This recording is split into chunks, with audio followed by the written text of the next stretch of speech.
잠언 24장 1절에서 10절까지 보겠습니다. 잠언 24장 1절에서 10절 우리 한 목소리를 공독하겠습니다. 너는 악인의 형통함을 부러워하지 말며 그와 함께 있으려고 하지도 말지어다.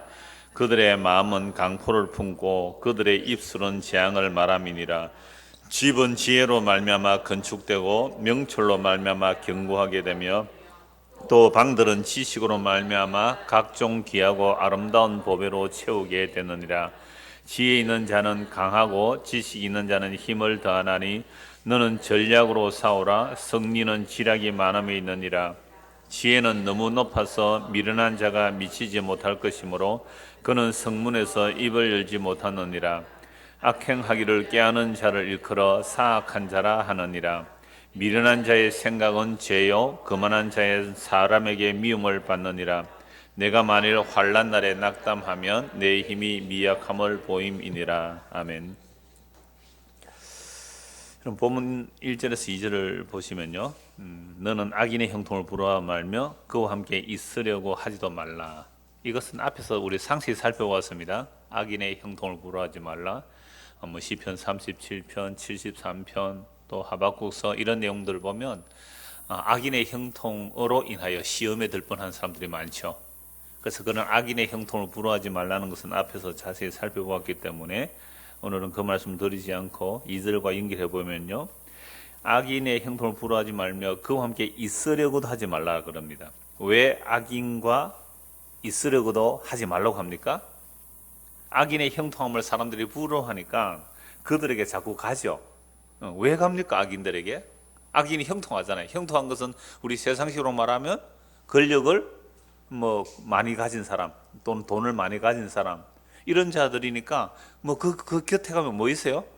떡고물에도 좀 있으니까 자꾸 가려고 하는 거예요. 분명히 악인인 줄 알아요. 그죠? 저 사람 저거 어떻게 권력을 차지했는지 어떻게 해서 돈을 벌는지 다 알아요. 그러나 사람들이 왜 거기에 가죠?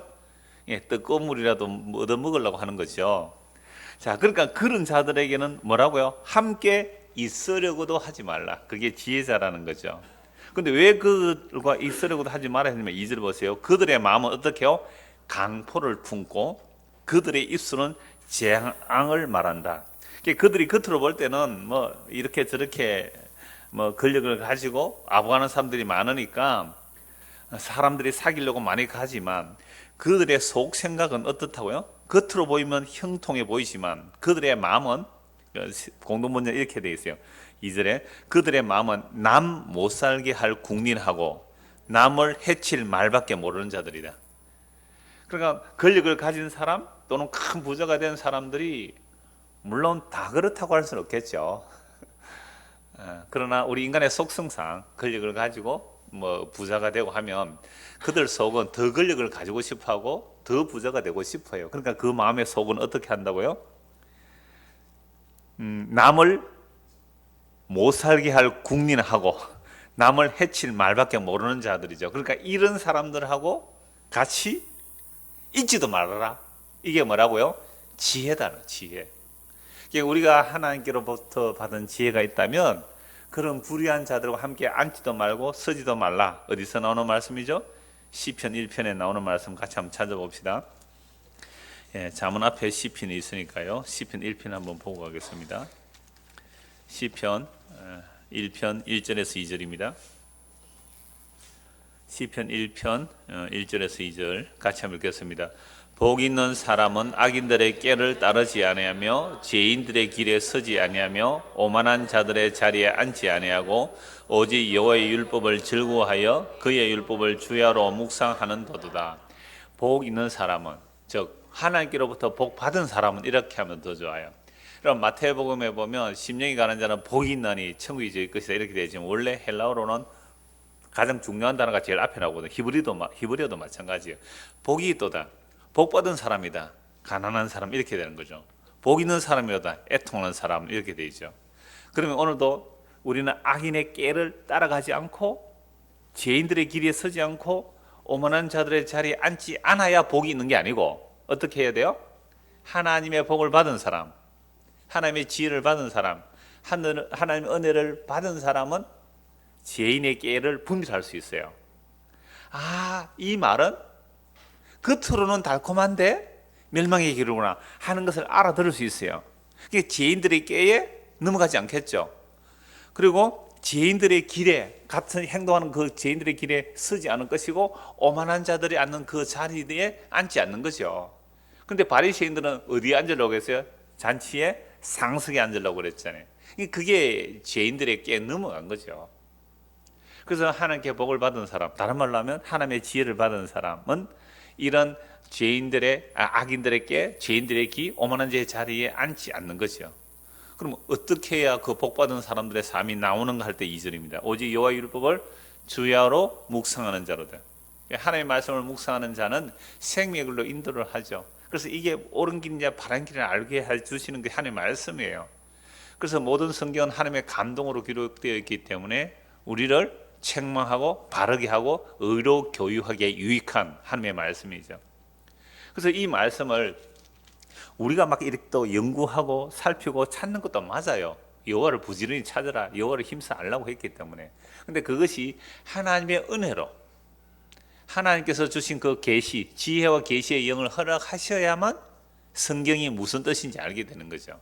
우리의 지적인 노력과 어떤 이성적 판단으로만 성경을 해석하면 성경을 실컷 연구해놓고도 진리의 인도를 못 받는 경우가 많단 말이에요. 신학 박사들 가운데도 예수님 안 믿는 사람이 얼마나 많은데요. 예수님을 단지 하나의 인간 모델로만 보는 사람이 얼마나 많은데요. 그래서 우리는 성경을 볼 때마다 지혜와 계시의 영을 달라고 기도해야 돼요. 어떤 분이 그런 질문을 했더라고요. 정말로 지혜와 계시의 영이 목사님에게만 있는 거예요? 그래서 목사님이 하는 말이 하나님의 뜻이고 다 그렇게 따라가는 겁니까? 라는 질문을 했어요. 그래서 지혜와 계시의 영은 모든 성도에게 주는 겁니다. 에베소 1장 15절 이하에 보면 바울이 그렇게 기도해요. 하나님께서 지혜와 계시의 영을 주셔서 우리를 부르신 부르심의 소망이 무엇이며 그 기업의 영광의 풍성함이 무엇이며 하나님의 강력한 일하심이 뭔지를 알게 해달라고 기도하거든요. 그 하나님의 강력한 일하심은 그리스도의 죽으심과 부활과 성천인데 놀랍게도 그 그리스도의 죽으심과 부활과 성천 안에 우리를 함께, 우리가 예수를 믿으면 함께 죽고 함께 살아났고 함께 하늘에 앉혀놓았다는 게 하나님의 강력한 능력이에요. 이걸 알고 믿는 게 뭐예요? 지혜와 계시의 영이 임한 거죠. 그럼 이 지혜와 계시의 영은 누구에게 허락된 거예요? 모든 믿는 자들에게 허락된 거잖아요. 그러니까 그 대답을 했습니다. 그러면서 또 요한복음 5장에 이런 질문을 했어요. 예수께서 하신 말씀이거든요. 나는 아버지께서 시킨 것만 하고 내가 아버지께 본 것만 한다, 이렇게 말을 하죠. 이걸 자꾸만 주의 종으로 특화시켜서 자기가 하나님의 뜻을, 자기가 이 강단에서 하는 말 또는 선포하는 말은 다 하나님의 뜻을 보고 한 것이니까 내 말 들으라 라고 한다면 안 됩니다. 요한복음 5장에서 그 말씀은 예수님이 아버지와 하나라는 뜻입니다. 그러니까 나를 본 자는 아버지를 본 것이고 내 말을 듣는 것은 아버지 말을 듣는다는 것은 예수님이 사람으로 오셨지만 예수님이 하나님의 아버지와 하나다라는 뜻입니다라고 하니까 그 답변을 드렸더니 그 답변을 보고 눈물이 다 납니다. 그래요. 왜? 워낙 오늘날 주의 종이라는 사람들이 자기 말은 무조건 하나님의 말씀이니까 따라라. 성경이 아닌 내용인데, 성경이 없는 내용인데, 그러면 여러분들도 분별해야 되는 거죠. 그래야 여러분도 사는 것이고 그 사람도 살릴 수 있는 거예요. 아닌 건 아니라고 해줄 수 있어야 되는 거죠. 이게 바로 어떻게 하는 사람이에요? 주야로 말씀을 묵상하는 자로다. 하나님의 말씀을 읽고 묵상하시면 하나님의 지혜를 알게 하세요. 그러면 딱 알아요. 저게 악인의 꾀구나. 저게 악인의 꾀구나. 저게 죄인들의 길에 서는 거구나. 저거 오만한 자리에 앉게 하는 거구나. 분별이 돼요. 그래서 주야로 말씀을 묵상하는 자예요. 주야로 말씀을 묵상하는 자. 그러면 그 말씀을 묵상하면 그 말씀이 우리를 어디로 인도한다고요? 생명의 길로 인도하는 거죠. 그래서 그런 자는 시냇가에 심은 나무가 시절을 쫓아 열매를 맺는 것 같이 그리스도와 함께 동행하는 삶을 사는 거죠. 이게 무슨 길이에요? 생명의 길이잖아요. 자, 그래서 악인의 형통을 부러워하지 말고 그들과 사귀려고 가까이 가지 말라라는 말씀이나 사실은 시편 1편의 말씀이나 같은 맥락의 말씀이죠. 3절입니다. 본문 3절, 잠언 24장 3절 4절. 집은 지혜로 말미암아 건축되고 명철로 말미암아 견고하게 되며 또 방들은 지식으로 말미암아 각종 귀하고 아름다운 보배로 채우게 되느니라. 오늘 설교 제목입니다. 지혜로 짓는 집. 지혜로 짓는 집인데요. 그러면 집은 지혜로 말미암아 건축되고 명철로 말미암아 견고하게 된다. 이거 집 짓는 얘기예요? 우리 인생 얘기예요? 우리 인생 얘기죠. 또 방들은 뭐로 채우고요? 지식으로 말미암아 각종 귀하고 아름다운 보배로 채우게 된다. 이거는 우리 집에 이런 거 채워줬으면 좋겠다는 생각 안 들어요? 집을 잘 지어놓고 우리 집에 큰 방에는 금으로 가득 채우고 작은 방에는 다이아몬드로 가득 채우고 뭐 이렇게 하면 안 좋겠습니까? 이런 집은 아니겠죠. 그런데 이런 말씀을 가지고 우리의 일상적인 집 짓는 일에도 비유해 볼 수 있어요. 오래전에 타워링이라는 영화가 나왔죠. 타워링 유명한 영화였습니다. 예. 거대한 건물 빌딩을 지었는데 거기에 이제 건축 설계하고 감리한 사람이 외국에 출장 갔다 오는 사이에 설계도대로 전기 케이블을 넣은 게 아니거든요. 전기 케이블 비싸거든요. 이 동선이기 때문에, 동으로 된 선이기 때문에 이걸 규격을 10으로 해야 되는데 8로 해버리면 2로 줄이면 그 금액이 엄청나거든요. 그러니까 그 친인척이 그 돈 땡가 물라고 예, 설계도도 안 하고 그 전기선을 다른 걸 약한 걸 넣은 거예요. 근데 마침 그날 준공식 하는 날이죠. 파티하는데 거기서 불이 팍 터져서 불 나는 게 이제 타워링이라는 영화인데 안 보셨어요? 예. 그 타워링 영화를 보면 정말 그 원래 설계도로 했으면 그렇게 사고가 안 났을 거 아니에요. 지금 제천에 스포츠 센터, 그죠? 밀양의 세종병원, 그게 전부 다 법대로 한 거야, 안 한 거예요? 안 한 거죠. 그러니까 그 건물주 또는 그 건물을 건물을 가지고 수익을 창출하기 위해서 법대로 안 해요. 법대로 하면 돈이 많이 들어야 되니까 법대로 안 하고 그렇게 돈을 많이 번단 말이에요. 그럼 그렇게 부정하고 불법으로 돈을 많이 벌면 사람들이 어떻게 해요? 그 사람들을 보고 승우했다 그러잖아요. 승우했다. 그 악인들이죠. 악인들. 그렇게 해서 승우면 그 악인들 아니에요? 그런데 그 악인들을 형통하다 그러고 그들을 따라 사귀려고 하는 거잖아요. 이거 사실은 정말 지혜와 명철로 짓는다는 거, 오늘 이 세상에 여러분 거기에 연관된 사람들 가운데 예수 믿는 사람 없었을까요? 저 제천이나 타워링은 뭐 우리는 잘 모르는 동네니까 제천 일이나 밀양의 세종병원이나 오늘 사건 사고 일어나는 그런 건물들과 화재 사건들에 있어서 참말로 예수 믿는 사람이 없었을까요? 그 사이에 공무원이 허가 내주는 그 공무원 안에 예수 믿는 사람이 없었을까요? 건축 허가 내주면서 시설하면서 건축 그 인테리어 사업하는 사람이 정말로 그 건축에 허가된 대로 제대로 했을까요? 적어도 뭐 예수 믿는 사람이 4명 중에 1명이라 그러잖아요. 한 1000만이라 그러니까 요즘 많이 줄었어요. 많이 줄어도 4명 중에 1명이라면 그 중에 1명은 이거 안 됩니다라고 했을 거 아니에요. 근데 그렇게 못한 거는 뭐예요? 악인의 깨에 넘어간 거죠. 뭐 좋은 게 좋은 거 아니냐고. 그러니까 지혜로 짓지 않은 거죠. 그러니까 세상에 있는 이야기들도 이런 말씀을 사실은 비추어 보는 건 마땅해요. 그러니까 이런 얘기가 아닌 것은 단지 이런 이야기는요, 성경 안에도 할 수 있거든요. 우리나라 법만 제대로 지켜도 돼요. 건물들이나 뭐 배나 자동차나 할 것이 다 그래요. 사건 사고에 보면 제대로 법대로 하면 안 일어날 인재들이 엄청나게 일어나는 거거든요. 그런 얘기를 교회에서 한다는 것은 교회 수준이 그만큼 뭐예요? 떨어진 거예요. 그저 신에게 빌고 빌어서 부정과 불법이 눈 가려지고 복이나 받도록 이렇게 말하고 있다면 이건 얼마나 엉터리 같은 이야기예요. 그래서 세상 사람들은 오늘 교회를 보고 뭐라 그래요? 세상 사람들보다 오히려 더 윤리 도덕적으로 타락했다고 보는 거거든요. 그 어마어마한 수천억 들인 그 사랑의 교회 건물 지금 또 불법이라 해가지고 다시 그거 원상 복귀하라 막 그렇게 했었잖아요. 처음부터 그렇게 안 해야죠. 왜 공공도로를 뭐 우리가 저 공공시설을 위해서 이렇게 뭐 한다 그러면서 점용을 해가지고 또 그거 다시 이제 깎아내라 그러고 그게 늘 오르락내리락 그러잖아요. 근데 그게 어떤 법적으로 안 된다 그러니까 그 담임 목사라는 사람이 부목사들 다 모아놓고 이건 우리가 영적 전쟁이라 그러고 초법적인 하나님의 일이 일어난다고 이런 소리를 해대니까 교회는 여러분 우리가 예수 그리스도의 십자가를 안다는 것은 십자가를 알기 때문에 세상의 그 어떤 윤리 도덕적인 수준보다 더 높는 건 지극히 당연해요. 감히 세상 사람들이 따라올 수 없을 만큼 해야 되는 게 마땅한 거예요. 예를 들어서 뭐 우리 교회 인테리어 업자가 없지요? 인테리어 업자가 만약 있다 그러면 제가 일본에 한 가보니까요, 정말 인테리어가 예술이에요. 예술. 그 마무리 선 하나 정말 완벽할 정도 예술 작품 같아요. 근데 우리는 어때요? 이렇게 뚜껑 보이는 데는 매끈한데 안 보이는 데 딱 보면요, 나사못을 3개 박아야 되는데 몇 개 박아놨어요? 2개 박아놨어요. 그러니까 이건 뭐, 그래서 무엇이 일어나야 돼요? 총괄갱신이 일어나야 됩니다. 총체적으로 총괄갱신이 일어나야 돼요. 하여튼 그 정도도 안 되기 때문에 제가 이런 말까지 언급을 했습니다만, 사실은 성도라는 것은요, 하나님 앞에서 사는 거잖아요. 하나님 앞에서 사는 거예요.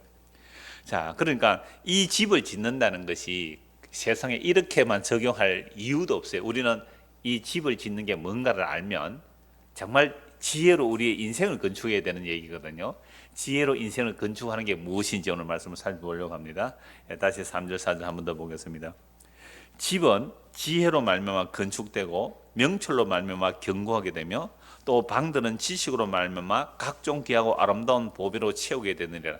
자, 여기서 집을 짓는다는 것은 건물을 말하는 게 아니겠죠. 어떻게 지혜로 건축을 해요? 명철로 어떻게 견고해요? 방들에 어떻게 보석을 넣어요? 이건 우리 한 인생을 말하는 겁니다. 그래서 세상에서 자기 집을 든든하게 지으려고 불법과 부정을 해서 정말 좋은 땅 위에 큰 집을 지었다고 합시다. 그게 이 지구 자체가 무너져 내릴 때에, 이 땅 자체가 무너질 때 그게 무슨 소용이 있습니까? 우리 대방동 뒷동네는 전부 다 집이 큰 집들이에요. 다른 데는 7, 80평이지만 한 필지가, 여기는 보통 150평, 160평, 2배나 커요. 사람들이 와서 보면 와, 집 좋다 그래요. 집 좋다. 여기 뒤에 있는 사람들. 그럼 이러죠. 대방동에 이 집 좋은 집에서 우리 교회 나와서 한 명도 없습니다. 그런 사람들은 이런 흐름한 교회당에 안 오겠죠.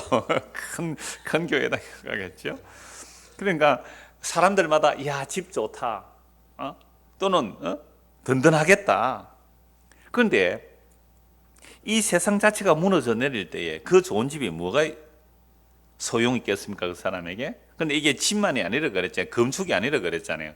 우리 인간은 자신의 명예와 자신의 이름을 위해서 평생 살아갑니다. 근데 우리 자신이 무너져 내릴 때 과연 나의 명예와 나의 이름에 무슨 소용이 있을까요? 그러함에도 불구하고 사람들 이런 말씀에 귀를 안 기울입니다. 그래서 끊임없이 더욱 든든한 자기의 집을 세우러 가죠. 이거 자기 집이라는 것은 건물로 된 집만이 아니죠. 건물로 된 집도 든든히 세우려고 해요, 우리는 다. 근데 건물로 된 집만이 아니라 끊임없이 자기 이름과 자아의 확장, 즉 자기 이름의 영원함을 위하여 달려가는 인생들입니다. 그런데 이러한 자기 중심의 집을 한마디로 말하면 모래 위에 지은 집, 나중에 마태복음 찾아보겠습니다만 모래 위에 지은 집, 사상 누각이라 그래요. 모래 위에서 누각을 세운 거죠. 자, 그래서 이 세상에서 힘있고 강한 능력으로 자기를 위해서 집을 지을 때 무엇으로 지는지 한번 보십시오. 참 비슷해요. 지금 잠언 24장 3절 4절 집은 지혜로 말미암아 건축되고 명철로 말미암아 견고하게 되며 또 방들은 지식으로 말미암아 각종 귀하고 아름다운 보배로 채운다라고 하는데요. 실제 물질적인 금원 보석을 채우고 이렇게 하는 왕이 하나 있어요. 에스겔 28장을 한번 보십시오. 에스겔서 28장입니다.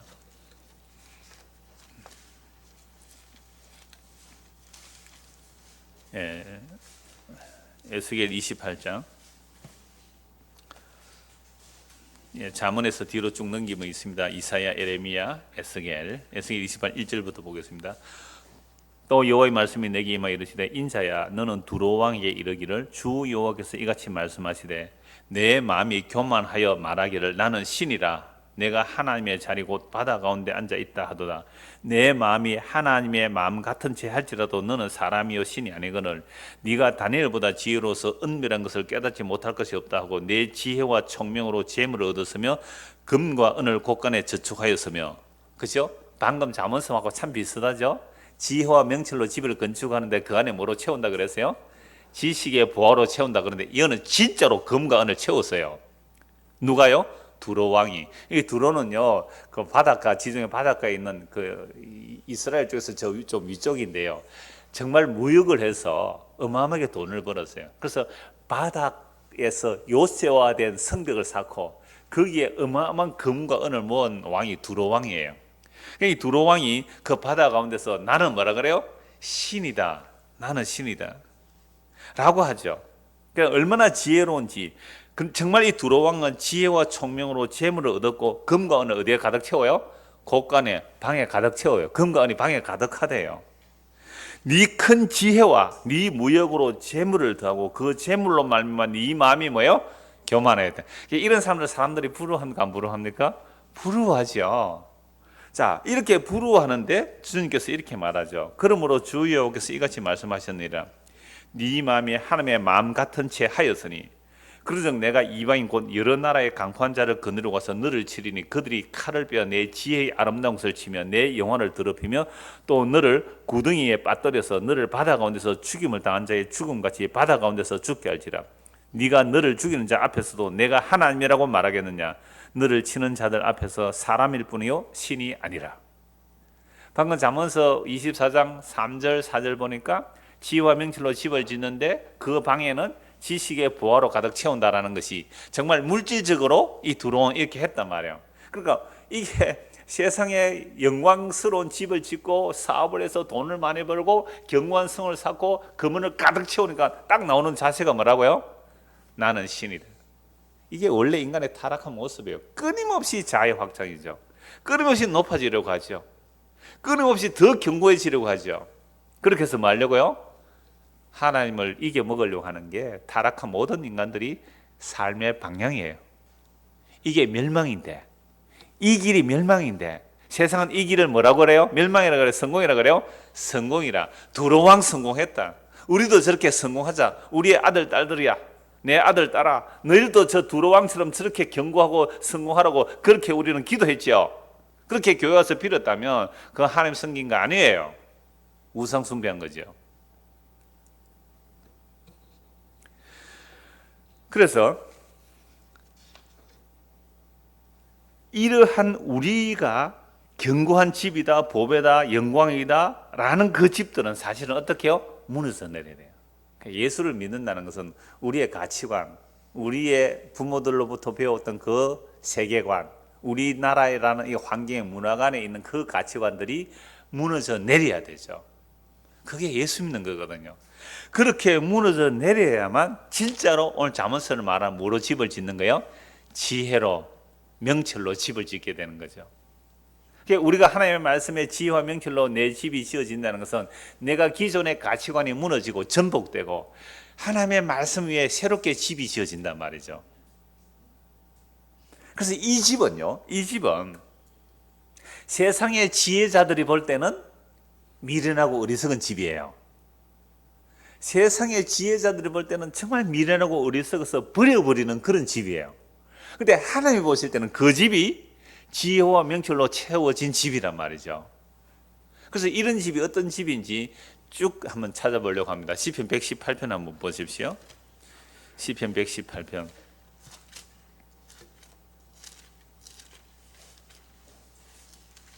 (19절) 한번 보십시오. 시편 118편 19절. 내게 의의 문들을 열지어다. 내가 그리로 들어가서 여호와께 감사하리로다. 이는 여호와의 문이라 의인들이 그리로 들어가리로다. 희한한 집이 있어요. 희한한 집인데 어떤 집이에요? 아니 문이, 그러니까 집에 들어가려면 문으로 들어가야 되잖아요. 어떤 집에 들어가려면 문으로 들어가는데 어떤 문이 있어요? 19절에 의의 문이에요. 세상에 철대문도 있고 나무대문도 있죠. 아파트로 요새 뭐 비밀번호 하도 많아가 잘 들어가지도 못하겠대요. 출입구에서 자동차 차단바가 있어가지고 비밀번호 누르라 그래요. 들어갔더니 또 지하에서 들어갔는데도 비밀번호 누르래요. 또 들어갔더니 집 앞 입구에서 비밀번호 누르래. 세상에 이 진짜 시어머니 못 찾아오도록 삼중으로 완전 차단을 해놨던데. 자, 그런데 여기 이상한 문이 있어요. 무슨 문이라고요? 의의 문이에요. 의의 문. 그래서 내게 의의 문들을 열어라. 내가 그리로 들어가서 여호와께 감사하라. 그러면 이 의의 문을 들어가면 그 누가 계시는 거죠? 여호와가 계시는 거잖아요. 자, 그래서 20절 보면 이는 무슨 문이라고요? 여호와의 문이라. 여호와의 문이라. 의인들이 그리로 들어가리라. 그러면 우리가 들어가야 할 진짜 지혜와 명철로 짓는 집, 그 집은 무슨 집이에요? 의의 집이겠죠. 의의 집, 여호와의 집이고요. 그래, 그 들어가는 문이 뭐라고요? 의의 문이에요. 의의 문이 들려라. 의의 문이 들려라. 그 여호와의 문이에요. 의의 문이라는 게 여호와의 문이란 말이에요. 그 문이 들어가면 우리가 그리로 들어가는데 누가 들어가요? 의인들이 들어가요. 어떻게 해야 의인이 될 수 있어요? 율법의 행위가 아니잖아요. 모든 사람이 죄를 범하였으면 하나님의 영광에 들어갈 수가 없어요. 그래서 오직 율법에 한 하나님의 의가 나타났으니 이는 저를 믿는 자마다 의롭다함을 받는 거잖아요. 예수를 믿음으로 의롭다함을 받는 거죠. 그들이 들어가는 문이 무슨 문이에요? 의의 문이에요. 우리 찬송도 하잖아요. 영광의 문, 영광, 그 의의 문. 그리로 들어가는 거죠. 주께서 내게 응답하시고 나의 구원이 되셔서 내가 주께 감사하리다. 22절, 23절 같이 읽읍시다. 건축자가 버린 돌이 집 모퉁이의 머릿돌이 되었나니 이는 여호와께서 행하신 것이요 우리 눈에 기이한 바로다. 세상에 이 집의 문이 무슨 문이라고요? 의의 문 또는 여호와의 문인데 그 집의 기초석이 뭐예요? 건축자들이 버린 모퉁이 돌이에요. 이상한 집이죠. 아니, 건축자들이 쓸모없다고 버려버린 돌인데 그 돌에 기초돼서 집이 하나 지어졌고 그 집의 문의 이름이 뭐예요? 의의 문이라. 의인들이 그리로 들어가리라. 이상한 집이 하나 나왔죠. 이상한 집이 하나 나왔단 말이에요. 제가 이 설교, 이 시편 할 때 이미 말씀을 드렸습니다만은 여러분 우리 인생들은 다 뭐 하는 사람들이라 그러세요? 집을 짓는 자예요. 집을 짓는 자. 우리 아까 204장 찬송했지요.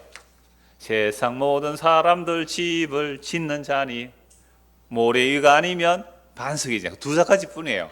모래 위에 짓는 집, 사상노가 모래 위에 집을 짓는 거죠. 결국 모래 위에 집을 짓는다는 것은 인간 자기 자신이 기초가 되어서 자기 자신이 집을 짓는 거예요. 인본주의라고도 해도 되지요. 사람이 주체가 돼서 사람이 자기 영혼을 짓는 집, 이게 모래 위에 짓는 집이죠. 근데 세상은 이 모래 위에 짓는 집을 뭐예요? 성공했다, 형통하다, 부자다, 사람들이 그게 줄을 선단 말이에요. 근데 하나님의 입장에 볼 때는 그런 사람들이 볼 때는 버림받았고 그런 사람 볼 때는 실패했는데 초라한 보잘것없는 어떠한 집이 또 있단 말이에요. 아무도 그쪽으로 안 가지요. 근데 그 집의 문이 무슨 문이라고요? 의의 문, 여호와의 문이란 말이에요. 근데 그 집의 기초가 뭐라고요? 건축자들이 버린 모퉁이 돌이에요. 그래서 제가 종종 이 말씀을 드릴 때마다 우리 인생이란 것은 그러니까 오늘 집을 짓는 얘기인데 우리 인생 자체가 일평생에 하나의 집을 짓는 거예요. 우리 모두가 다 그래요. 어떤 사람은 명예로운 집을 지을 수도 있잖아요. 어떤 사람은 아주 악명의 집을 지을 수도 있어요. 저 완전 거짓말쟁이다 이런 소리 얻어먹을 수 있잖아요. 대통령이 되면 뭐해요? 완전히 뭐 독재자라는 소리를 들을 수 있는 거고 거짓말쟁이라는 소리를 들을 수 있는 거고. 각자가 그 삶이 자기 집을 짓는 거죠.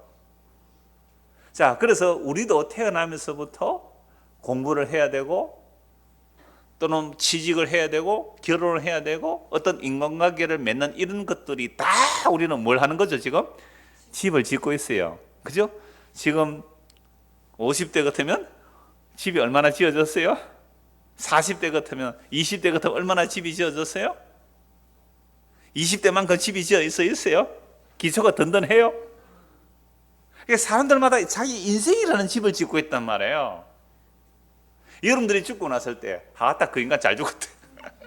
이것도 자기 인생의 집을 지은 거예요. 아이고 아쉽다. 그 사람 더 살았으면 좋았을 텐데 그 사람 집을 지은 거 맞지요? 우리 인생은 다 자기 집을 짓고 살아가요.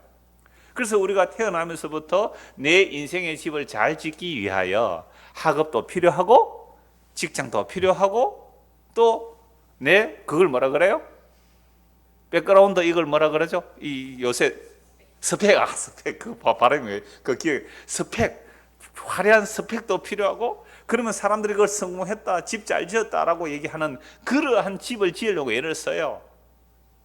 그래서 뭐 사람 친구 관계를 맺는 것도, 어떤 단체에 가입하는 것도 나의 유불리를 따라서 그렇게 가입을 하고 인간관계를 맺고 살잖아요. 인맥을 연결하죠. 자, 그런데 세상을 살다 보니까 그런 것만 필요한 게 아니라 종교도 하나 필요하단 말이죠. 그래서 이 종교, 저 종교, 어느 종교가 좋을까? 그래도 기독교가 좀 나아 보이더라. 요즘 그런 말 안 합니다.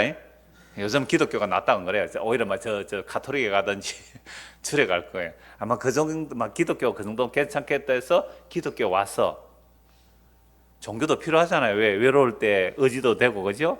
또 뭐 죽어서 좋은 데도 보내준다 그러고, 또 가면 이런저런 정보도 없고, 뭐 그래서 교회로 왔는데, 세상에 그 기독교라는 것을 선택해서 보니까 그 안에 뭐가 들어있어요? 십자가가 들어있네요. 그 십자가는 무슨 십자가예요? 우리 보고 같이 죽자는 십자가거든요. 부적 십자가가 아니잖아요. 날 성공시켜주는 십자가가 아니에요. 너 나와 함께 죽자. 이 십자가 보니까 에이 무시라. 그리고 주섬주섬 주워 모았잖아요. 내 인생을 집을 잘 짓기 위해서 옛날에 집 지으려면 돌멩이도 필요하고 나무도 필요하고 이것저것 주워 모았단 말이에요. 그런데 다 필요한데 이 십자가 이거는 필요해요, 안 필요해요? 안 필요하죠.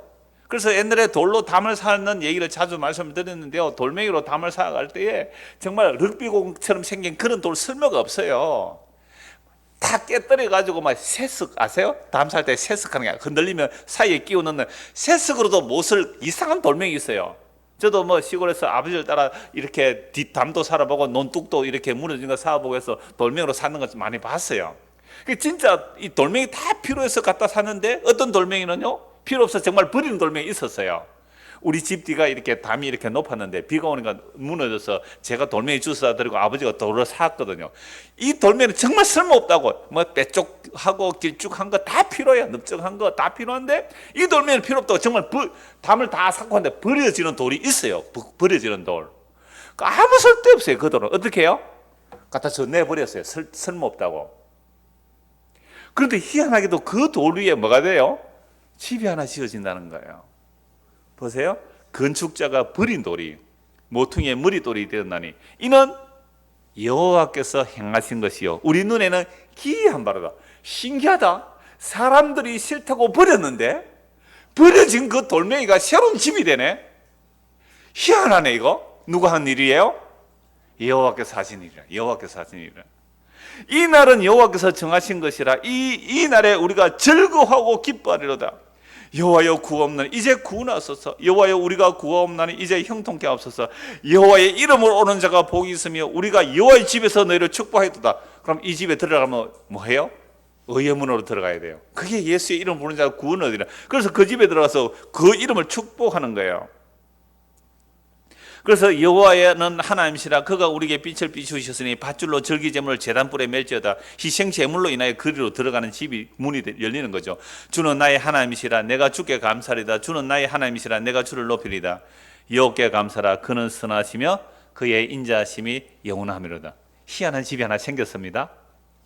그러니까 오늘날도 예수 그리스도의 십자가는 사람들이 싫어서 버려버렸는데 버림받은 그 모퉁이 돌에 붙어서 집이 하나 지어지는데 이거는 정말로 신기한 일이에요. 하나님 볼 때 이 하나님이 하신 일이에요. 사람이 할 수가 없는 일이죠. 아무도 그쪽으로 안 가는데 전부 다 이쪽, 그러니까 세상의 영광을 쫓아가는데 그쪽으로 아무도 안 가요. 그런데도 희한하게 몇 사람이 그 길로 가는 사람이 있더라. 이거에 어떤 길로 가는 사람이에요? 의의 문으로 가는 사람이에요. 여호와의 문으로 가는 사람이에요. 예수 믿는 사람들이에요. 이게 진짜 그 길로 가는 거죠. 겉으로 보니까 자기가 걸어가는 거죠. 그런데 어떻게 해야 가요? 하나님께서 창세전에 택한 자들을 이 길로 가게 만들어요. 그런데 이 버림받은 모퉁이 돌이 눈에 띄려면 여기 이제 힘듭니다. 버림받은 모퉁이 돌 이쪽이 눈에 띄려면 여기 의의 문으로 보이려면 이게 여기 문으로 보이려면 나는 양의 문이라 그게 보이려면 우리의 생각, 가치관, 추구하는 삶의 방향이 무너지는 거죠. 깨어지고 전복이 일어나야 돼요. 그래야 그 문이 보여요. 그래야 그 문이 보여요. 마태복음 7장을 한번 보십시다. 마태복음 7장.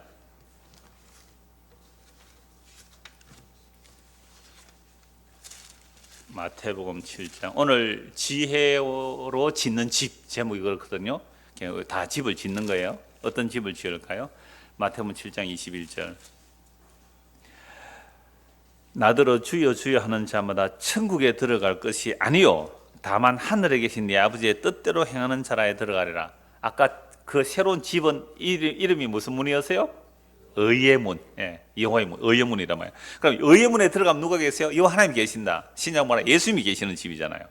자, 그 천국이 그게 천국이잖아요. 천국에 들어갈 것이 아니요 다만 하늘에서 내 아버지 뜻대로 행하는 자라에 들어가리라. 그 날에 많은 사람이 나더러 이르되 주여 주여 우리가 주의 이름으로 선지자 노릇하며 주의 이름으로 귀신을 쫓아내며 주의 이름으로 많은 권능을 행하지 아니하였나이까 하리니 그때 내가 그들에게 밝히 말하되 내가 너희를 도무지 알지 못하노니 불법을 행하는 자들아 내게서 떠나가라 하리라. 그러므로 누구든지 나의 이 말을 듣고 행하는 자는 그 집을 반석 위에 지은 지혜로운 사람 같으리니 비가 내리고 창수가 나고 바람이 불어 그 집에 부딪히되 무너지지 아니하나니 이는 주추를 반석에 놓은 까닭이요 나의 이 말을 듣고 행하지 아니하는 자는 그 집을 모래 위에 지은 어리석은 사람 같으니리 비가 내리고 창수가 나고 바람이 불어 그 집에 부딪히며 무너져 그 무너짐이 심하니라. 우리 인생은 딱 두 곳에 집을 지어요. 하나는요 모래 위에, 하나는 반석 위에. 그러니까 모래 위에 짓는다는 것은 내가 주체가 되어서 내 인생을 건설하여 내 이름과 내 영혼에서 짓고 사는 집이에요. 그러니까 교회 다니고 하나님 믿는다 해도 자기 이름의 영광을 위해서 살면 그게 무슨 집이에요? 모래 위에 짓는 집이죠. 그러니까 지금 예수님께서 하시는 말씀, 내가 주의 이름으로 뭐 했다고요?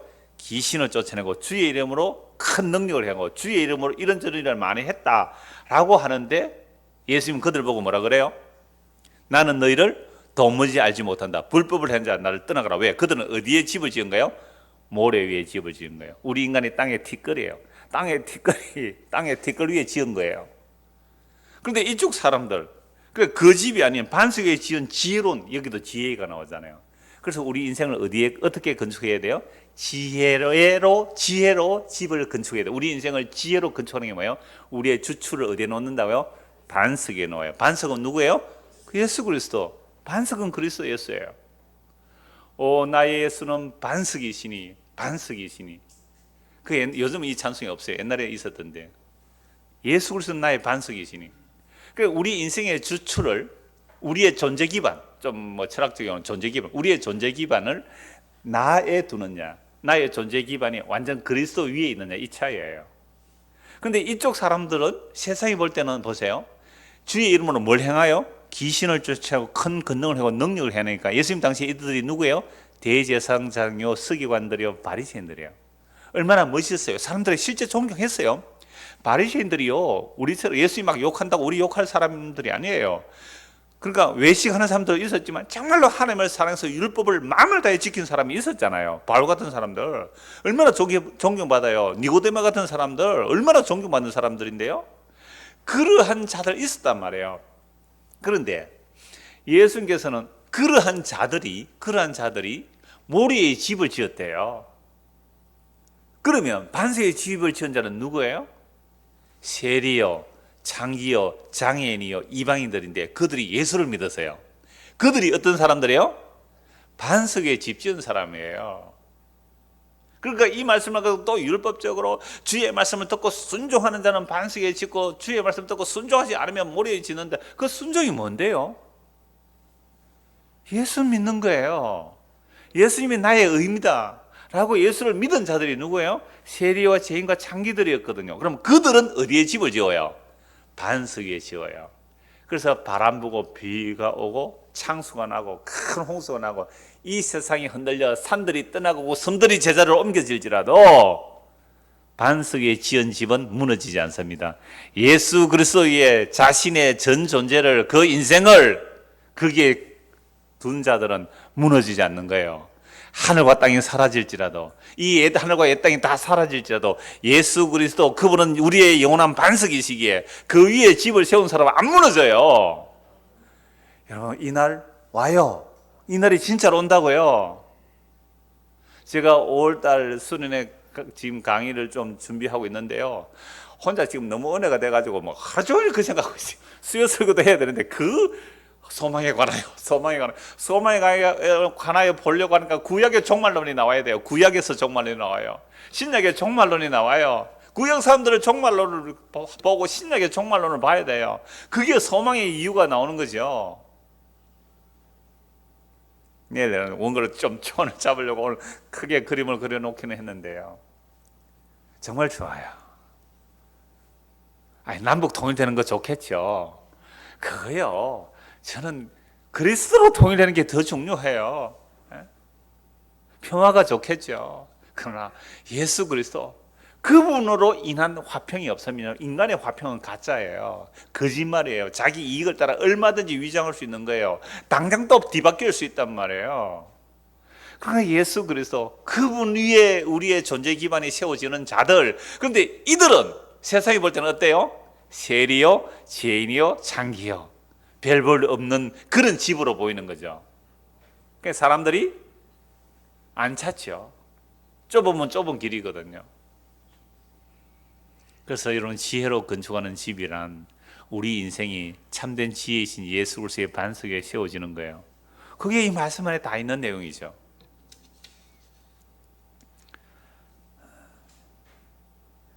사도행전 4장도 한번 보십시다. 사도행전 4장. 예수님 십자가로 하나님의 약속을 다 이루시고 성령을 부어주십니다. 성령 임한 사도들이 또 무엇을 전하는지 보십시오. 사도행전 4장 10절입니다. 너희와 모든 이스라엘 백성은 알라. 너희가 십자가에 못 박고 하나님이 죽은 자 가운데서 살리신 나사렛 예수 그리스도의 이름으로 이 사람이 건강하게 되어 너희 앞에 섰느니라. 이 예수는 너희 건축자들의 버린 돌로서 집 모퉁이의 머릿돌이 되었느니라.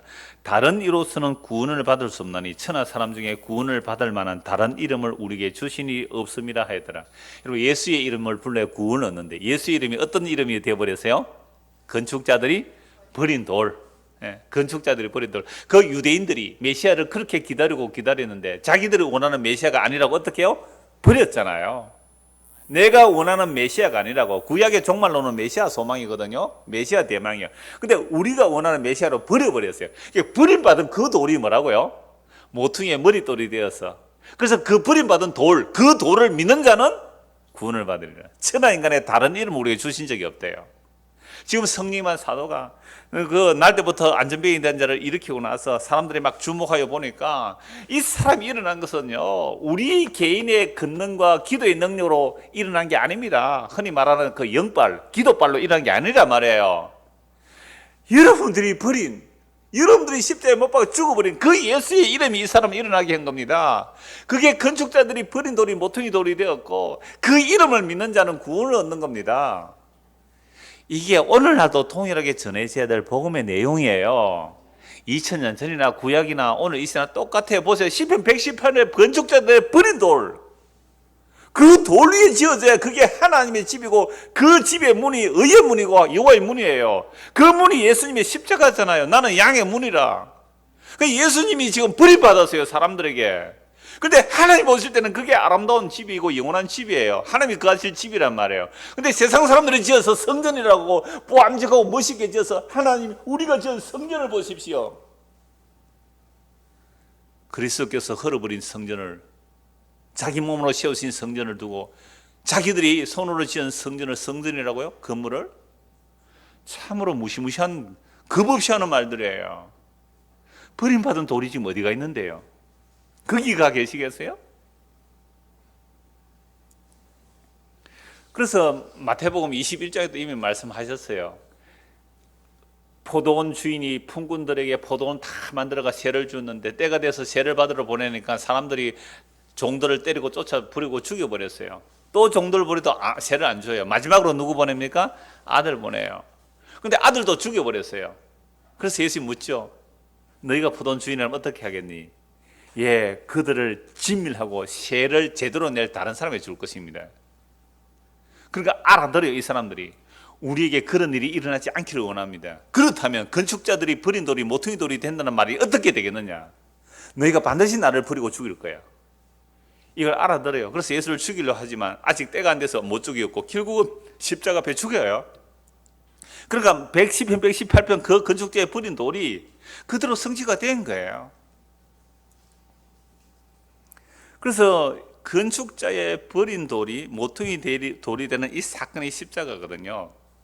그래서 유대인들이 십자가에 버려버린 그 모퉁이 머릿돌이 새로운 집이 지어지는 겁니다. 이 집은 예수 그리스도를 믿는 자들로 구성이 되죠. 이렇게 믿게 되는 것은 그리스도 안에서 정말 예수 그리스도 안에서 택하신 창세를 택하신 자들에게 성령을 부어주셔서 그들 하여금 눈이 떠져지니까 버림받은 모퉁이 돌인 예수 그리스도에게 나아가서 그분을 붙들게 되는 거죠. 그러면 예수님을 붙들려고 하면요, 세상의 눈이, 세상을 하던 눈이 전복이라요. 뒤집어져야 돼요. 그래서 주께로 향하는 거죠.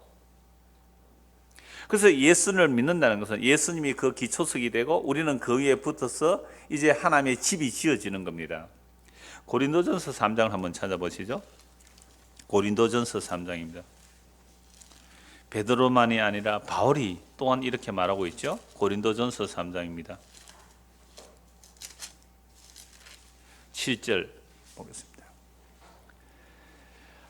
그런즉 심는 이나 물 주는 이는 아무것도 아니로되 오직 자라게 하시는 이는 하나님뿐이니라. 심는 이와 물 주는 이는 한 가지나 각각 자기가 일한 대로 자기의 상을 받으리라. 우리는 하나님의 동역자들이요 너희는 하나님의 밭이요 하나님의 집이니라. 지금 고린도 교회에 파당이 생기죠. 뭐 바울파다, 아볼로파다, 뭐 베드로파다라고 하니까 누가 도대체 십자가를 졌느냐라는 말로 하면서 물을 주고 씨를 뿌리는 건 아무것도 아니라는 거죠. 자라게 하는 분은 하나님이다 라고 하면서 9절 보십시오. 우리는 하나님의 동역자로 너희는 하나님의 뭐요? 밭이요 하나님의 집이라. 그럼 사도들이 복음 전해가 뭐 만드는 거예요 지금? 집 만들죠, 집. 예? 바울이 복음을 전해요. 바울이 전한 복음은 무슨 복음이에요? 십자가의 복음. 십자가에서 예수님께서 하나님의 약속을 다 이루시고 그 십자가에 이렇게 붙는 자들이 건축자의 버린 돌이 모퉁이 돌이 되듯이 예수님의 십자가에 붙는 것이 하나님의 집이 되는데 이게 신기한 거죠. 놀라운 일이죠. 그러니까 여러분들이 뭐라고요? 하나님의 집이다. 그럼 오늘 우리가 복음을 듣고 예수를 믿었다. 그럼 우리가 뭐가 되는 거예요? 하나님의 집이죠. 뭐 기초서가 뭐예요? 기초가 예수 그리스도. 어떤 예수? 사람들이 싫다고 버려버린. 예? 우리는 다 건축자들인데 예수는 도저히 내 인생에 도움이 안 돼. 내 인생에서 제발 좀 빠져줘. 제발 예수 너는 내 인생에 하나도 도움이 제발 좀 빠져줘. 확 버려버렸어요. 그 버린 돌이 하나님의 집의 기초석이에요. 그러니까 우리가 예수를 버리는데 예수를 용서해 주셨다는 그 복음을 듣고 예수를 믿어요. 그래서 이제 그게 하나님의 집이 되는 거죠. 하나님의 집이에요. 10절 고린도서 3장 10절 내게 주신 하나님의 은혜를 따라 내가 지혜로운 건축자와 같이 틀을 닦아두며 다른 이가 그 위에 세우나 그러나 각각 어떻게 그 위에 세울 걸 조심할지니라. 이 닦아둔 것 외에 능히 다른 틀을 닦아둘 자가 없으니 이 틀은 곧 예수 그리스도라. 그러니까 바울이 복음 전할 때에 건축자의 버림받은 돌, 베드로나 바울이나 다 똑같아. 같은 영이 임해 있으니까 이 돌이 버림받은 돌이 누구요? 예수 그리스도다. 이 터 위에 집이 세워진다. 그럼 이 터 위에 집이 세워지려면 우리도 어떤 경험을 해야 여기 가겠습니까? 버림받은 흔적이 있어야 돼요. 버림받은 흔적이 있어야 돼요. 하여튼 그거 뭐 여러 가지 다양할 수는 있어요. 그러나 내가 추구하는 삶의 방향성에서 버림받은 흔적을 가지고 이쪽으로 와요. 교회 헌신 충성 봉사하다가 복음커녕 막 그냥 세상 사람이 말하는 저주라는 저주는 다 받은 것 같았을 때에 뭐가 보인다고요? 십자가가 보이고요. 세상 영광하여 달려가다가 어떻게 홀라당 사기를 당하든지 홀라당 망하면 그제서야 버림받은 돌이 그제서야 보여요. 그래서 좁으면 좁은 길이에요. 스스로 찾아올 수 없는 길이죠. 그래서 내가 틀을 닦아두었다. 12절 만일 누구든지 금이나 은이나 보석이나 나무나 풀이나 지프로 이 터 위에 세우면 자, 두 종류예요. 금, 은, 보석, 풀나무 집은 불에 탈 것과 타지 않을 것이잖아요. 각 사람의 공적이 나타날 텐데 그 날이 공적을 밝히리니 이는 불로 나타내고 그 불이 각 사람의 공적이 어떤 것을 시험할 것이니라. 만일 누구든지 그 위에 세운 공적이 그대로 있으면 상을 받고 누구든지 그 공적이 불타면 해를 받으리니 그러나 자신은 구원을 받되 불 가운데서 받은 것 같으리라. 이걸 가지고 막 부끄러운 구원 그러는데 여러분 부끄러운 구원이 어디 있습니까? 예수님이 십자가로 구원받는 것은 부끄러운 구원 없어요. 영광스러운 구원이에요. 이게 뭔 얘기예요? 우리가 예수를 믿고 나서 집을 짓는 사람들이에요. 그죠? 집을 다 짓는 거예요. 집을 짓는데 어떤 사람들은 뭐로 짓고요? 금과 은과 보석으로 짓고, 어떤 사람은 풀과 나무 짚으로 집을 지어요. 풀과 나무 짚이란 것은 그 존재 기반을 자기에게 둔 거예요. 자기 이름과 자기 영혼에서 지었던 것은 어떻게 돼요? 불타서 다 사라져요. 그러나 주께서 주신 은혜로 된 것은 안 사라지는 거예요. 근데 금과 은과 보석은 남아있다 그래요. 이건 뭐예요? 하나님의 은혜로 된 거예요. 하나님의 은혜로 주어진 거예요. 그래서 바울이 이렇게 말하잖아요. 내가 어떤 사도보다 더 많이 수고했지만 이것은 내가 한 것이 아니요 하나님의 은혜가 된 것이다. 그래서 바울이 이렇게 말해요. 내가 여러분들의 복음을 전해서 우리 주 예수 그리스도 오실 때에 여러분들이 나의 뭐가 된다고요? 자랑이 됩니다.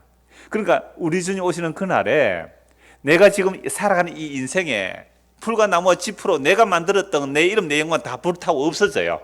성도는 이 역사에 그 불태워 사라져요. 근데 내가 정말 복음에서 살았잖아요. 그러면 그거에 남아서 너 상 많이 받아라 이 얘기가 아니라, 우와, 내 인생길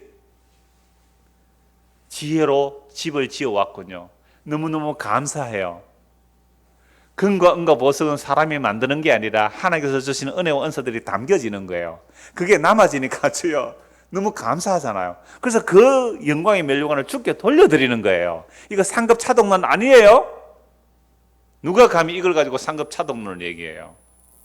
우리는 질그릇이에요. 연약한 질그릇인데 내가 만들어서 뭔가 차곡차곡 쌓아서 이거 나중에 상 받을 거야, 하늘나라 상 바꿔치기 해야지 라는 그런 것들요 어떻게 된다고요?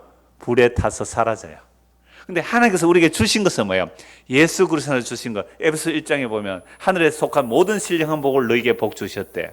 복 주셔서 하나님의 아들 됨과 그 앞에서 거룩하고 점도 흠도 티도 없이 되는 이 놀라운 은혜는 하나님께서 주신 거예요. 이런 건 불에 안 태워져요. 금과 보석과 같아요. 모든 빛들의 아버지로부터 좋은 각양 은사들이 우리에게 주어진 거예요. 그런 것들 불에 안 타는 거잖아요. 그래서 16절 보십시오. 너희가 하나님의 성전인 것과 하나님의 성령이 너희 안에 계시는 것을 알지 못하느냐. 누구든지 하나님의 성전을 더럽히면 하나님이 그 사람을 멸하시리라. 하나님의 성전은 거룩하니 너희도 거룩하니라. 그러니까 우리가 예수를 믿는다는 것은 그리스도의 영이 우리에게 임한 거죠. 이들은 성전이라 그래요. 한 것만 더 보고 나머지 말씀 보도록 하겠습니다. 에베소서 2장 보겠습니다. 에베소서 2장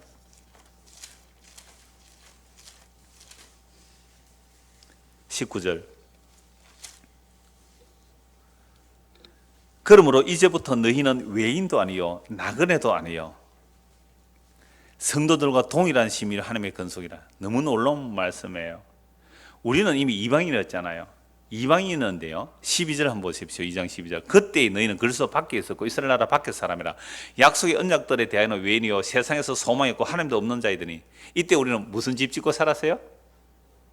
무너질 집, 불탈 집, 없어질 집, 그거 짓는다고 허덕허덕 살았는데 이제 멀리 있던 우리가 그리스도 예수 안에서 그리스도의 뭐래요? 피로 가까워졌어요. 유대인과 이방인이 원수가 되어 있었는데 그는 우리의 화평이신지라 둘로 하나를 만드사 원수된 것 곧 중간에 막힌 담을 자기 육체로 오시고 법정으로선 계명의 율법을 폐하셨으니 이는 이 둘로 자기 안에서 한 새 사람을 지어 화평하게 하시고. 놀라운 거예요. 유대인이나 이방인이나 차별 없이 예수의 피로 한 새 사람, a new being, 한 새로운 존재, 새로운 피조물로 지어 예수의 피로 한 몸을 이루어 하나님과 화목하게 하심이라. 원수된 것을 십자가로 소멸하게 하시고 또 오셔서 먼데 있는 너에게 평안을 전하시고 가까운 데 있는 자에 평안을 전하셨으니 이는 그 예수 그리스도로 말하면 우리 둘이 한 성령 안에서 아버지께 나아감을 얻게 하려 하심이라. 나아가서 뭐 하려고요? 하나님의 집 되는 거예요. 하나님의 집이 되는 거예요. 아까 고린도전서 3장에서 우리가 하나님의 집이 되는 거예요. 그러면 이제부터 너희는 외인도 아니요 나그네도 아니요 오직 성도들과 동일한 시민이요 하나님의 권속이라. 너희는 사도들과 선지자들의 터 위에 세우심을 입은 자라. 사도들과 선지자들은 무엇을 증거했어요? 버림받은 모퉁이 돌. 구약의 선지자들이 시편 118편에서 뭘 증언했어요? 버림받은 모퉁이 돌. 사도들이 뭘 전했어요? 버림받은 모퉁이 돌. 그리스도의 영이 임한 구약의 선지자들이나 성령이 임한 사도들이 동일하게 뭘 전했어요? 오늘? 버림받은 모퉁이 돌. 그 위에 뭐가 세워져요? 하나님의 집이 세워져요. 근데 이건 사람들이 보기에 놀라워요. 이상하다. 왜 그런 집이 하나님일 것 같으시지? 끝으로 보니까 어떤 사람들이에요? 세리들이에요. 죄인들이에요. 창기들이에요. 이방인들이에요. 근데 그들이 하나님의 집이래요. 근데 한쪽에는요, 율법의 의로, 아까 윤리도덕 좀 얘기했습니다. 윤리도덕의 의로 그런 것으로 화려하게 지은 집에 하나님이 안 계세요. 그건 모리에 지은 집이거든요. 버림받은 모퉁이돌, 예수 그리스도의 터 위에 세워지지 않았기 때문에 주님 오시는 그날에 그게 다 무너질 거 아니에요. 그러면 우리는 뭘 추구하면 돼요? 예수 그리스도, 그분이 누구신지 알고 믿는 것, 이게 영생이에요. 이게 지혜로 집을 짓는 거잖아요. 오늘 지금 우리는 지혜로 집을 짓는 거예요, 이게. 아, 그렇구나. 버림받은 모퉁이돌이 구약의 선지자들이 증거했고 신약의 사도들이 증거한 그 버림받은 모퉁이돌 위에 내 존재의 기반이 그 위에 세워졌다니까요. 그렇다면 오늘 예수 그리스도가 우리 눈에 보이기까지 내 삶의 과정을 뒤집었고 전복시키고 실패하게 하고 망하게 하고 안 되게 하셔서 결국 누구에게로 가요? 예수 그리스도의 십자가에 세워졌다. 복 받은 거예요. 그 하나님의 사랑이에요. 이게 하나님의 지혜로 세워지는 하나님의 자기 집이에요. 근데 우리가 볼 때, 세상이 볼 때는 신기해요. 놀라워요. 이 얘기하는 우리들 보고 세상 사람들은 너 미쳤다 그럴 거예요. 네가 성공을 못했으니 그런 소리 하지. 네가 실패했으니 그런 소리 하지. 얼마든지 하라 그래요. 이 사실이 성령을 통해 우리에게 확정되는 거죠. 그래서 너희는 사도들과 선지자들의 터 위에 세우심을 입은 자라. 그리스도 예수께서 친히 모퉁이돌, 어떤 모퉁이돌? 버림받은 모퉁이돌. 우리도 버림받은 모습 같죠. 그런데요. 여기에 하나님이 거하신다니까요. 그의 안에서 건물마다 서로 연결하고 예수님에 붙어서 하나의 선물, 하나의 건물, 하나의 성전, 하나의 몸, 하나의 하나님의 자기 집, 주 안에서 성전이 되어가고 너희도 성령 안에서 하나님이 거하실 처소가 되기 위하여 그리스도 예수를 함께하여 지어져 가요. 다 지어져 갑니까? 한 60년쯤 지나면 공정 한 60%는 돼야 안 되겠어요? 한 70점 되면 한 80% 공정되고 90되면 가면 돼요. 89세, 70이고 강은 80이니까 한 80대면 공정 다 마쳐야 되잖아요. 이게 한 몸이 아니에요. 온 세상에 복음이 전거되면 주님 오셔서 그 안에 영원히 거하실 거예요. 다시 오늘 본문을 보십시다. 잠언 24장 3절. 집은 지혜로 말미암아 건축되고 명철로 말미암아 견고하게 되며 또 방들은 지식으로 말미암아 각종 귀하고 아름다운 보배로 채우게 되느니라. 구약과 신약을 살펴보면서 지혜로 짓는 집이 무엇인지 결론을 내렸습니다. 그래서 지혜 있는 자는 강해요. 지식 있는 자는 힘을 다합니다. 이 지혜로 집을 짓는 사람은요, 구약과 신약의 수많은 믿음의 사람들을 보면서 그 지혜와 지식으로 더 강하고 더 힘을 더해요. 오늘 구약의 선지자들과 신약의 사도들이 증거한 게 버림받은 모퉁이돌 맞잖아요. 그 위에 집을 짓는 것이 다른 사람 볼 때는 너는 실패한 것 같아 할지라도 우리는 더 견고해요. 힘을 더 얻어요. 여러분, 이 자신감이 욥에게 있었잖아요. 누가 뭐라 그래도 나는 하나님을 보리라. 시끄럽다 잔소리하지 말라 너희들. 내가 너희들 그거 모르는 줄 아냐? 그러나 나는 육체 밖에서 그리스도를 보리라. 하나님을 보리라. 너는 전략으로 싸우라. 승리는 지략이 많으며. 이 지략 어디서 얻어요? 구약의 선지자들과 신약의 사도들이 이 지략이 있잖아요. 그래서 이 지혜는 너무 높아서 미련한 자가 미치지 못할 것이며 그는 성문에서 입을 열지 못하는. 이 지혜는 세상 지혜로는 결코 알 수 없어요. 세상 지혜로 알 수 없어요. 이 지혜는 너무 높아서 몰라요. 미련한 자는 그거 알지 못해요. 그 미련한 자들은 세상의 영광을 추구하는 자들이잖아요. 그는 성문에서 입도 열지 못할 거예요. 악행하기를 깨하는 자를 이끌어 사악한 자라 하느니라. 이 악행하는 자가 어떤 거예요? 아까 1절에 악인의 형통함이죠. 악인의 형통함을 추구하는 것, 그게 악을 깨하는 자예요. 그들은 사악한 자예요. 이들은 절대로 버림받은 모퉁이돌에 마음이 안 가는 거예요. 버림받은 모퉁이돌 십자가에 눈이 안 가는 거예요. 그게 악행을 하는 거고 그게 사악한 거예요. 그래서 미련한 자의 생각은 죄요. 거만한 자는 사람에게 미움을 받는. 그러니까 모퉁이 돌로 마음이 안 가니까 마음이 높잖아요. 눈이 높잖아요. 이런 자들은 미움을 받는 거예요. 거만한 거예요. 그게 미련한 겁니다. 10절. 네가 만일 환난 날에 낙담하면 네 힘이 미약함을 보이라. 성도가 이 땅에 살아갈 때에 환난을 당해요. 근데 그 환난 날에 뭐 하면? 낙담하면 네 힘이 약한 거를 보여주는 거죠. 그러니까 우리는 환난 당할 때 힘이 약해지는 게 아니라 환난 당할 때 신나야 해야 돼요. 신나겠습니까? 라고 한다면 힘이 환난을 당할 때 힘이 어떻게 해요? 힘이 낙담이 돼요. 환난을 당하면 낙담이 되는데요. 그건 네 힘이 지금 미약한 거예요. 환난은 인내를, 인내는 연단을, 연단은 소망을. 그러면 환난에서 소망으로 가야 되잖아요. 환난 소망으로 가요. 그래서 우리에게 환난 당함조차도 우리로 힘 빠지게 하는 게 아니라 구약과 신약의 사도들과 선지자들의 그 지혜의 말씀을 보니까 이건 힘이 빠지는 게 아니라 뭐예요? 야, 이게 생명의 길이구나. 이게 지혜의 집을 짓는 거, 지혜로 집을 짓는 거구나. 그게 어디로 들어가는 거예요? 의의 문으로 들어가구나. 이 믿음의 길을 가는 저와 여러분 되기를 소원합니다. 기도하겠습니다. 봄비가 내립니다. 바람도 붑니다. 무릇 살아있는 초목은 비와 바람에 꽃을 피우고 싹을 틔우지만 죽어있는 초목은 바람이 불면 바람이 부는 대로, 비가 오면 비가 오는 대로 썩을 뿐입니다.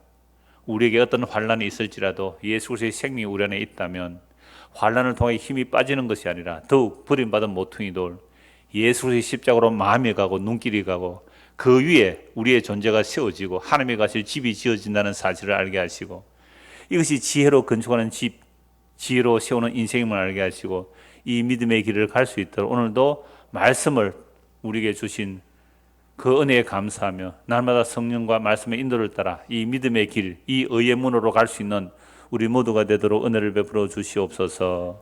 예수 그리스도 이름 받도록 기도드리옵나이다. 아멘. 자유롭게 기도하고 돌아가겠습니다.